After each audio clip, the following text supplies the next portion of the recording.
Hi, this is LJ Bothell, and this will be a medium-length video on all you wanted to know about email and more. You're going to get a lot of this information in your book, and you can look for other resource tutorials as well, but I'm going to just try to show you several basics in this. Everything from, creating a basic email, creating a signature for your email. This is what a signature looks like. Creating a rule for responding to emails, organizing your emails, and I may think of something else while we're at it.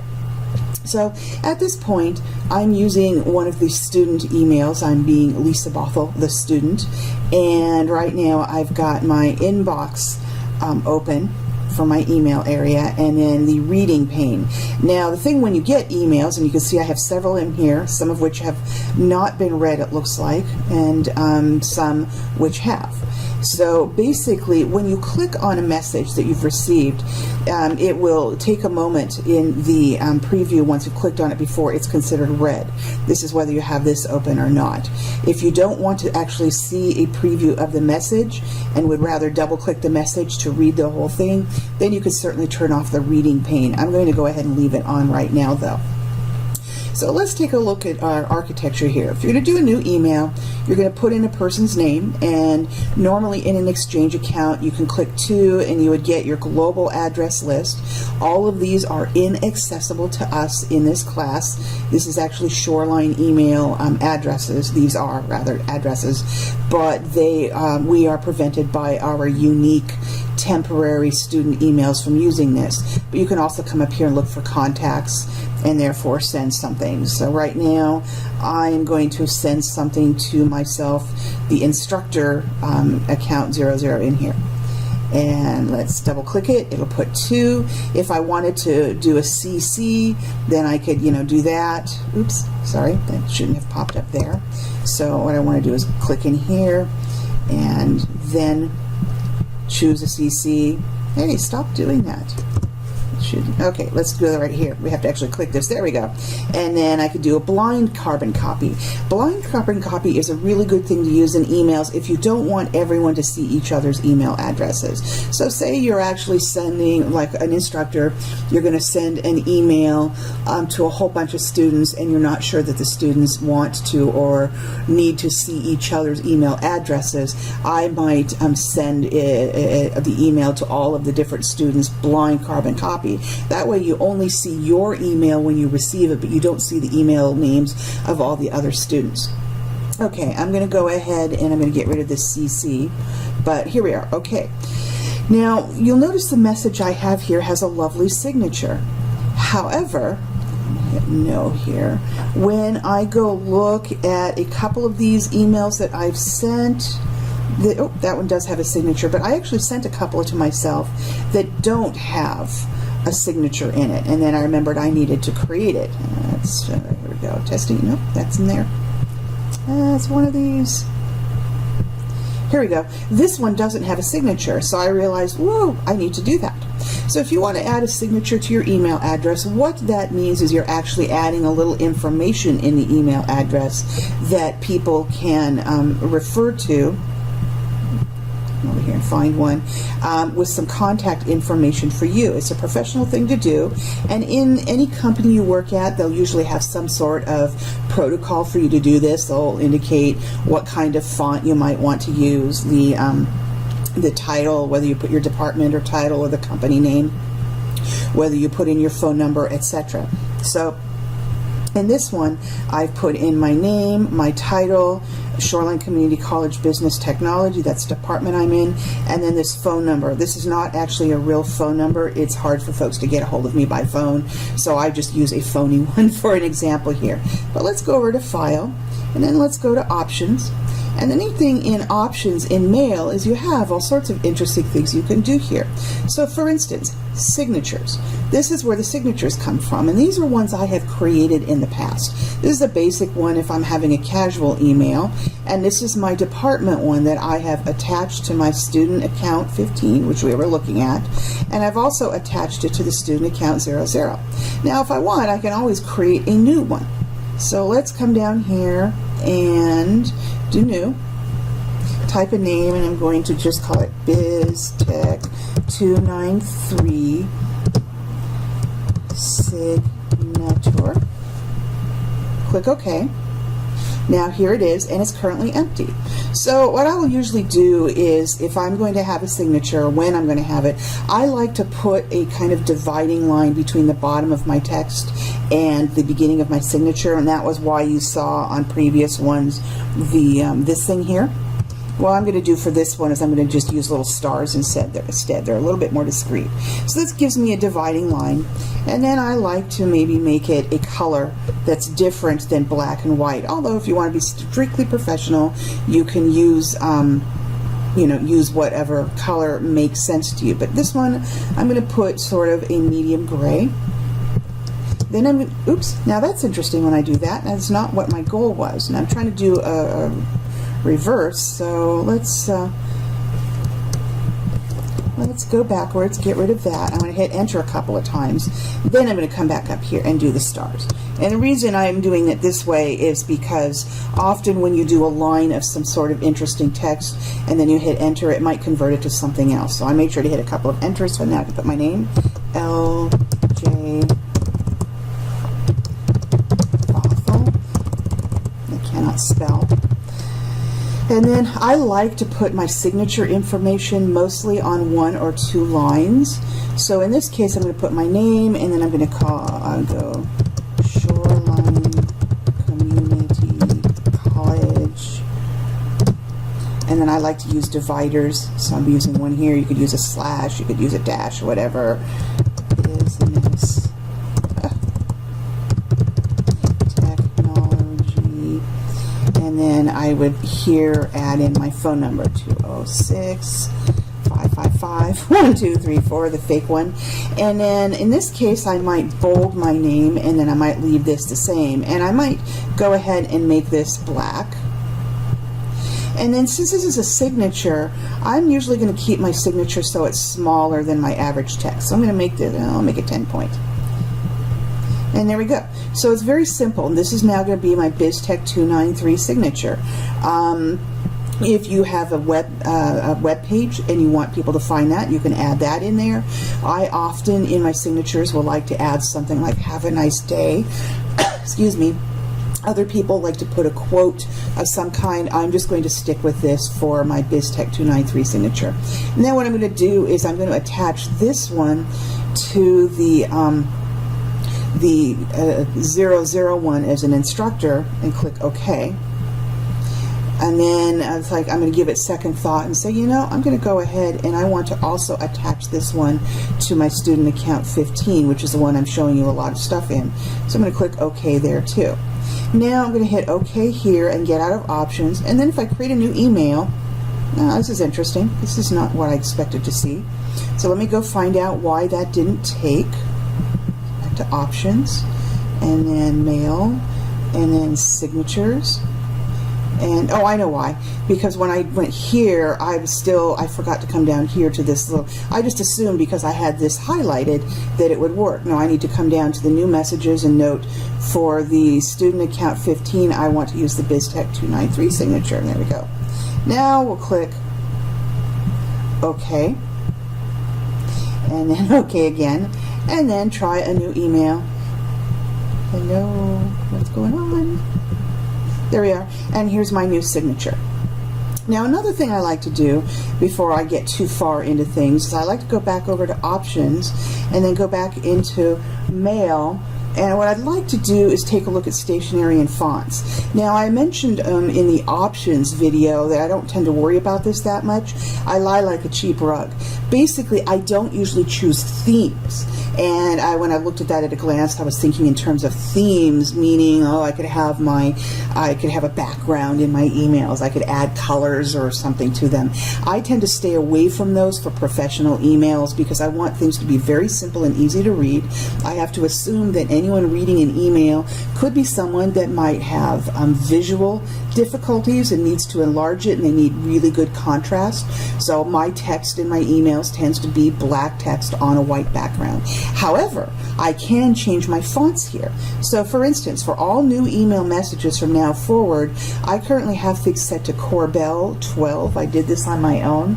I tend to like this particular font, but sometimes folks like a font called Arial. So let's see if I can find Arial in here. There's Arial, and 12 point. So I'm going to keep that. Regular, I could italicize it, which I don't recommend because, again, you want it to be easy to read. Bold could be too challenging on the eye, and bold italic is definitely too challenging. And then I'm going to leave the font color automatic. I could do navy or something else, but automatic is basically black. And then here's what the sample text would look like. If I were to come up here and say Times and then choose the Times New Roman, see the sample text, and it reads a little bit smaller, but interestingly, Times Roman text can often be easier to read if you're writing chunks and chunks of info, but for emails I tend to like to stick to something like Arial. So I'm going to do Arial again. I have it at 12 point because I want my emails to be easy to read, but I could go up to 14 point, and here's the sample. And maybe just for kicks, I'll go ahead and do a 14 point here. So that's for my outgoing emails. Now for replying or forwarding to messages, this would be if I'm replying to somebody else's messages and the text that they will see compared to the text that they already sent. So I'm going to go back in here and I'm going to go ahead and change it to Arial as well. But in this case, I'll go ahead and keep it at 12 point, and then I'm going to have it so it's maybe a dark blue, so they could tell there's, hang on, go back here, where's the dark blue? That doesn't look very, here we go, dark blue, so that they know that it's a reply. And here we are. It's a little bit smaller. Actually, no, I want my replies to be easy to read, so I'm going to go back up here and do 14 point again. There we go. So I have sample text. And then mark my comments with. Now, I don't particularly want to mark my comments, but I could say, from the great and wondrous opinion of L.J. Bothell, you will want to know what your company's, what your employer's process is there. Pick a new color when replying or forwarding. I'm going to stay away from that. Composing and reading plain text messages. Here, I'm going to go back again and go Arial. And I'm going to stick with regular, and I'm going to go back to 14 point. I like to keep the same thing, and then black, which is the automatic color. So this is a little bit of basics about how you can update your email signature, and then how you can change the fonts of how your emails will look. So I'm doing this and getting out of options by hitting OK. Now I'm going to come up here, new email. Okay, so I'm going to go here and let's see, I am sending from student account 15, so I'm going to send this to, if I can find LJ. Let's try LJ. Oh, Lisa Bott, that's me as the student, and Lisa Bothell is the instructor. So I'm going to click this, and then I'm going to say testing email. And then, here's the important thing. This is next what I want to show you is briefly about what I expect for the emails that you send to me outside of the specifications of assignments. So the emails you would be sending, you would be putting in an appropriate subject line that's clear enough and simple enough that the person getting the email can sort it. So this is a testing email, and in the body of the email, I'll probably note, this is a testing email, you may delete it.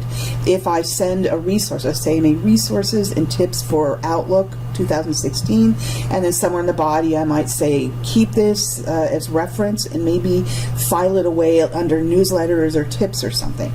But in this case, I've got my subject, then I'm going to say hello Lisa, this is a testing email to verify my fonts are clean and easy to read, and that my signature appears. My email signature. So, mail. You may delete this email when you receive it. Thank you. So I'm making a point of greeting the person, thanking them, or saying, sincerely, or, thanks, or, have a good day if you feel more comfortable with the person. But I'm giving brief explanation of what I want. If I feel like making this punch out a little bit more, I can come up and I can put bullet, item here. I tend to like to put bullets you'll see that when you get messages from me. So here's my lovely testing email. I'm not going to do anything else, although I could, if I decided I wanted to, go in, let's just for kicks, insert an online picture. This gives you a chance to see the kind of things you can go in here. Starbucks mocha. Can you of course I'm going to look for one of these. Oh, that one looks really good, but that's taking up too much room in that picture. I want so I'm going to select this and insert it.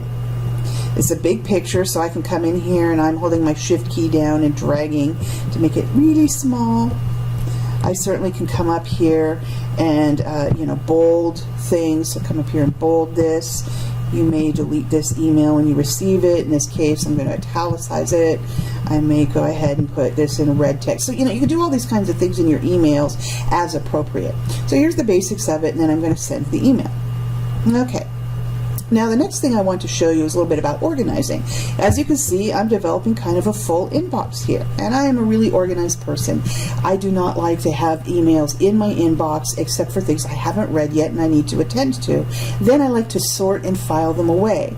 And then usually once a quarter I'll go through and check through my email folders and see what I need to keep and what I don't, or what I can archive, and so on. So this is a practice I want to share with you. It's important in the business environment. So the great news is it's really, really easy to do. So you can go over and create folders from here, but I'm about the laziest person in the entire world. So what I like to do is come up here and then just right click and then create a new folder. Now the types of folders, and I'll send you an email with these tips so that you'll have it in your inbox one of these days soon. What I like to do is have some sort of to-do folder. That means emails that I want to respond to sometime early today or during the day. I would like to have a reference email folder. This would be reference information, like if somebody's birthday is coming up, or I get an email saying we're getting a new hire, or I get an email about something I'd like to refer to in the future. I like to have a file folder for events. So if there are events I'm going to attend, and then maybe emails that come in related to that, such as, oh, here's your itinerary, here's a PDF of the conference guide, here's a reminder of your ticketing information. I could put all those in an events folder, and I could even make subfolders in there per trip. I like to have what I call a resources folder, and this is where I would put things like tips, newsletters, stuff like that I would use for reference. And then I like to make a tech folder. This would be for any tech requests I have for the technical department, so as they solve them, I can keep them there and refer to them if I have the problem again. So what I'm doing here is I'm clicking on my account, actually I'm right-clicking it, and creating a new folder, and I'm just going to start with events, because that's the one I could think of first. And it goes and alphabetically moves it down here. I'm going to do another one, and I'm going to call this to do. Now this is a hot one for me, and guess what? It moves all the way down here. Now the thing is, this just automatically organizes things in order, and in fact this is an email. Some of these are things I don't really care to see, but unlike Gmail, you don't really necessarily get to hide these. Let's see here, move up, move down, properties. Let's see if properties lets you hide it. It doesn't. No. So you're basically stuck looking at all these. So I try to use creative and appropriate naming for my file folders. So I'm going to right click on the to do and rename it. And I'm going to call this AA, because it will move it up to the top. Now the thing of it is it moves it up to the top under these primary email things. So what I want to do is I'm going to try inbox here and make a new folder and try this, AA to do. How cool is that? So I'm going to go ahead and get rid of this one. Okay. But the other thing is, let's take a look at events. I'm going to see if I can just drag this up to the inbox. There it is. Yes, I'm going to move it. except I'd like it to be below this. I'm going to move this up. So the idea is that this is all for me incoming and retaining mail oriented, and these are other mail activities. So I'm going to basically make folders related to my incoming email. So another one I indicated I like is reference. And then another, and notice how it moved down here like it should. Then I'm going to do another one called resources. And then in resources, I'm going to click here and I'm going to create a new folder and call it newsletters. And I'll create another resources subfolder called tips. And you'll see, wait a minute, what did I do? I don't want to rename. I'm going to come up here and, sorry, new folder, tips. And then another one I'd like to do is, in here, is called tech. And you can make others of your own, and you'll also get, I think, 1 or 2 of your tasks in your book will give you suggestions. But these are just ones I like to start with. So tech.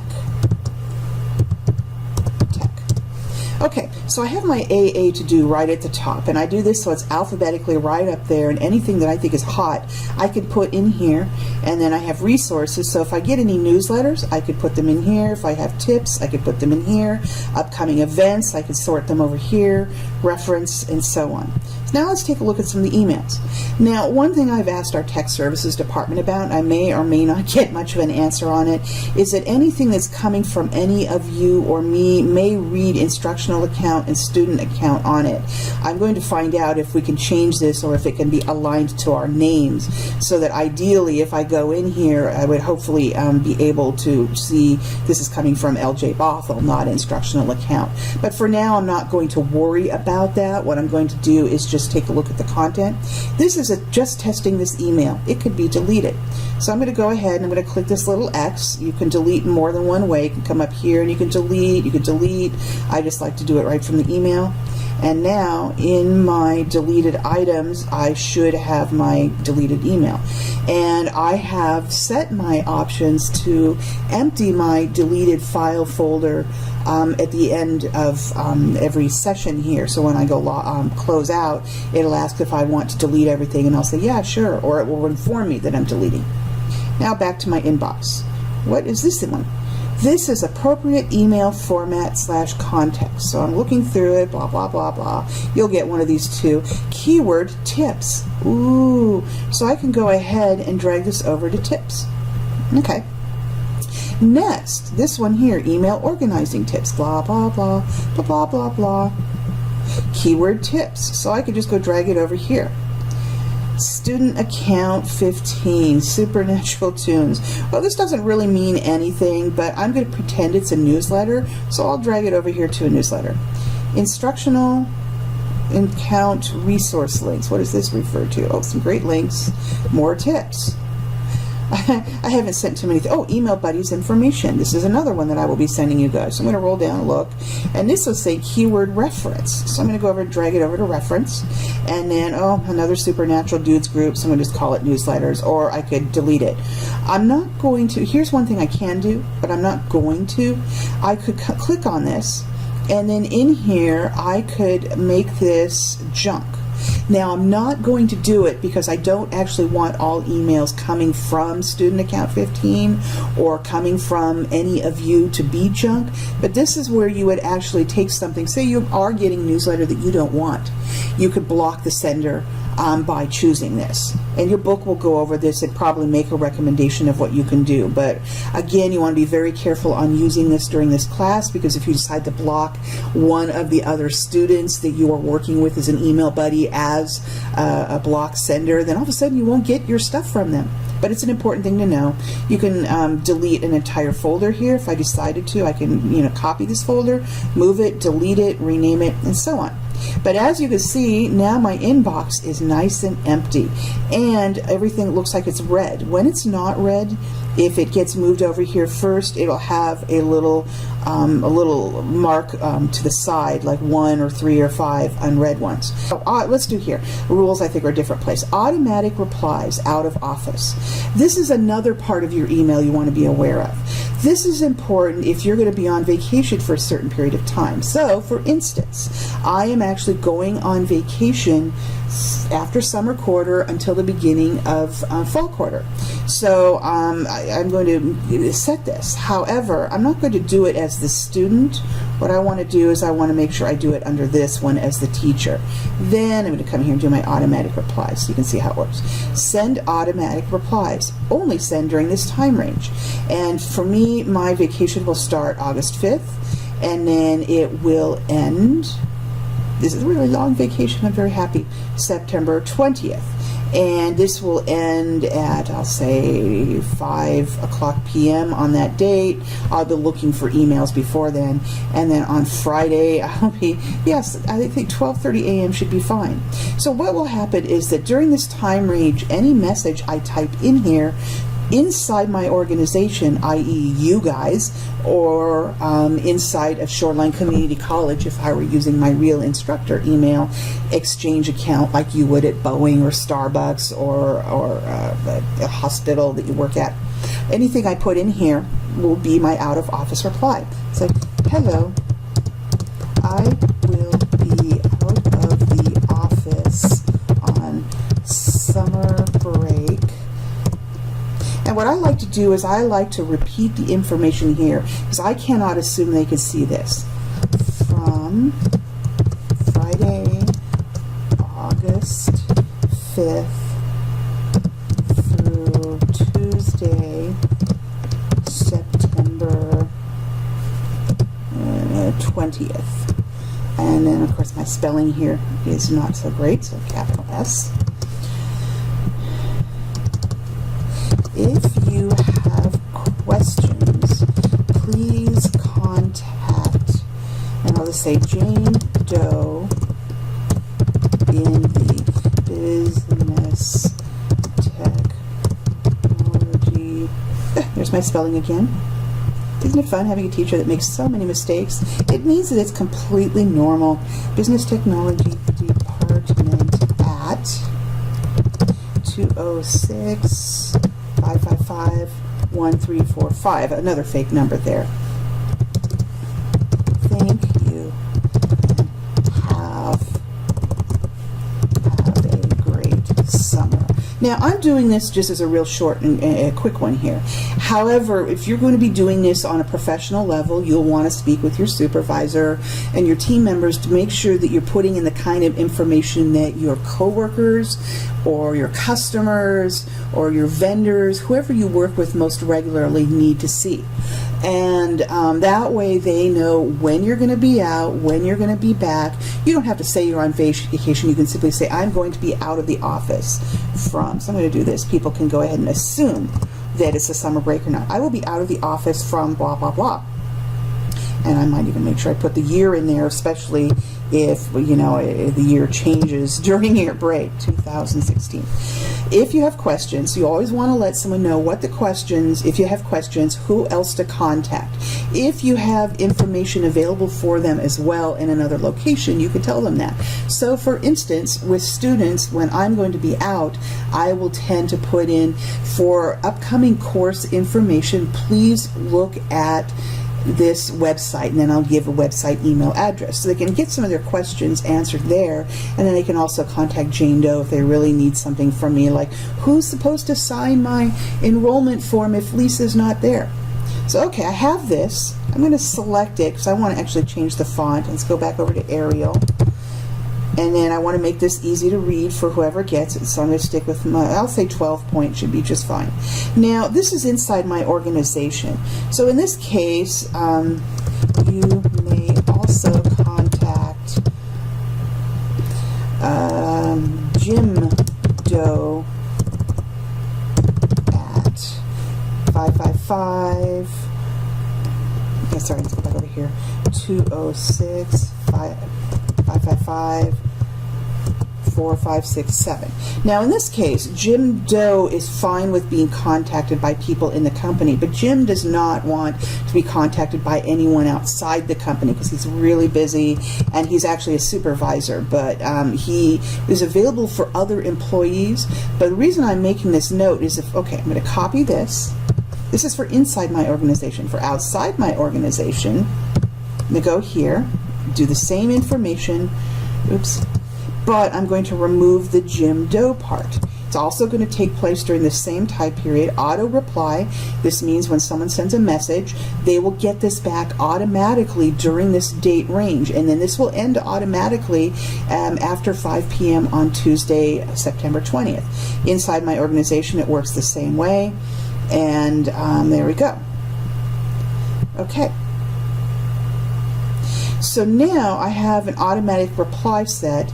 It won't show up until August 5th on emails that people send to me. However, that's how we do it. Now I want to go back over. Okay, so basically that is pretty much what I wanted to show you about the basics of email. Sending the email, setting up a signature, formatting your email layout, that sort of thing. I'll have another email demo, hopefully a little bit shorter of one, that will go over how you can set email rules and how you can use email quick steps. That way you could process your email more quickly. And that will make sense when I get into those. But anyway, I hope this helps you out a lot. Remember to go ahead and email me if you have any burning questions. Ask each other questions on our discussion forum area of the Canvas class website.